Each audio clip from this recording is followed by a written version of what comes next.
Takže čau lidi, vítejte u dalšího videa a dneska tady bude žvíkačková challenge.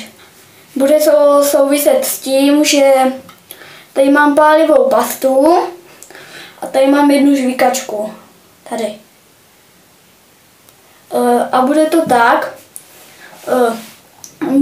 dám si hodně pasty na žvíkačku a pak to budu muset sníst jako rozžvejkat a takový a podobně.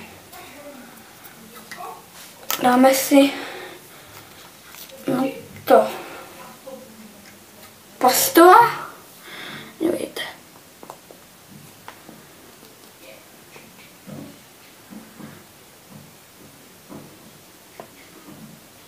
Dívejte.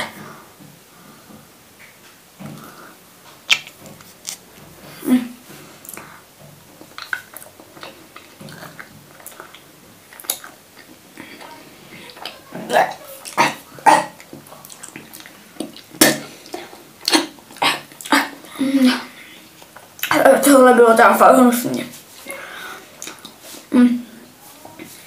Doufám, že se vám tady toto video líbilo.